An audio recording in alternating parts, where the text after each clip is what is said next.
अच्छा एहसन मोहन साहब, मेरे पास ये जो जजमेंट है, जो कल सुप्रीम कोर्ट की जजमेंट नहीं यानी कि उनकी जो ओपिनियन है, ये इसमें कहा गया है कि पार्लियामेंट जो है वो ना, जो ताहयात नाहली है उसका फैसला अब पार्लियामेंट करे, लेजिस्लेशन भी पार्लियामेंट करे।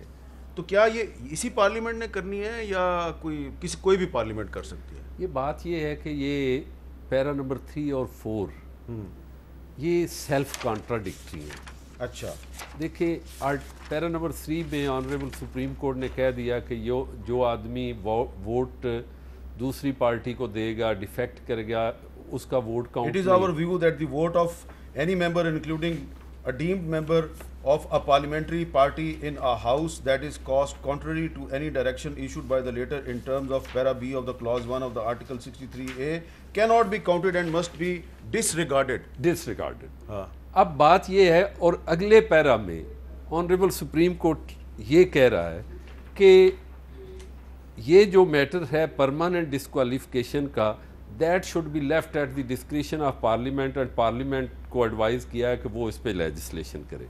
मेरा ख्याल ये है कि जो पैरा नंबर 3 में ऑब्जर्वेशन दी है, ये भी ऑनरेबल सुप्रीम कोर्ट को यही ऑब्जर्वेशन देनी चाहिए थी कि इनकी जो वोट ना कास्ट करने का अमल है ये भी पार्लियामेंट को ही जाना चाहिए, ना कि ऑनरेबल सुप्रीम कोर्ट ये कहता कि उनकी वोट जो है वो जो इससे पिछला जो डिसीजन आया था सुप्रीम कोर्ट का, इसमें यही बेंच था, उसमें कुछ ऐसी मिलती जुलती बात नहीं थी। नहीं, उसमें बात ये थी कि जो एक कॉन्स्टिट्यूशनल प्रोसेस है उसको चलने दिया आर्टिकल 95 का, उसको आर्टिकल 95 की इन्फोर्समेंट की बात थी कि एक आप जो आईनी प्रोसेस है उसको हार्ट नहीं करें, उसमें रुकावट नहीं डालें, उसको चलने दें।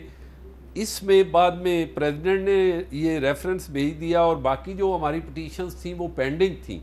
इस हवाले से उन्होंने कहा कि ये लफ्ज़ किया, उन्होंने यूज़ किया है इसमें आर्टिकल, एक बड़ी इंपॉर्टेंट बात है इसमें, आर्टिकल 17 और आर्टिकल 63A को उन्होंने आपस में कहा है कि ये इंटरट्वाइंड हैं। हाल दो के मेरे नुक्ता नज़र में, ठीक है, मैं ये समझता हूँ कि आर्टिकल 17 जो है वो मेरे राइट को प्रोटेक्ट करता है, आम इंडिविजुअल के एक voter right of association and right to become party, any political party. This pertains to the right of an individual, a citizen of this country।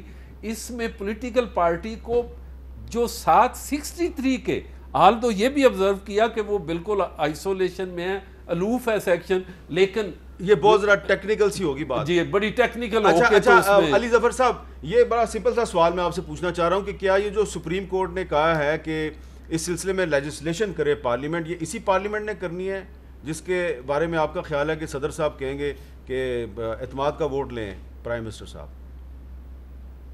जी, ये पार्लियामेंट भी कर सकता है, आने वाला पार्लियामेंट भी कर सकता है, लेकिन आपको पता है आईनी तरमीम करने के लिए 2/3 मेजॉरिटी चाहिए। हाँ। लेकिन अदालत ने साथ एक और भी वजाहत कर दी है कि आप एक नॉर्मल कानून के तहत भी ये कर सकते हैं, यानी कि इलेक्शन एक्ट जो है 2017 वाला, उसमें भी आप तरमीम कर सकते हैं।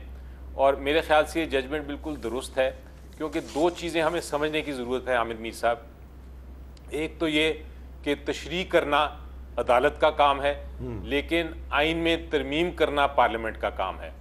तो पार्लियामेंट आइन की तरमीम कर सकता है लेकिन आइन की तशरीह नहीं कर सकता, और जो अदालत है वो आइन की तशरीह कर सकती है लेकिन तरमीम नहीं कर सकती। अच्छा। अब चूंकि एक सज़ा दे दी है आर्टिकल 63A में कि अगर आपने डिफेक्शन की तो आप डीसीट हो जाएंगे, अब वो सज़ा को बढ़ा नहीं सकती सुप्रीम कोर्ट, ये नहीं कह सकती कि डीसीट के साथ आप ताहयात भी नाअहल हो जाएंगे। अच्छा। तो सुप्रीम कोर्ट ने बिल्कुल दुरुस्त फैसला किया।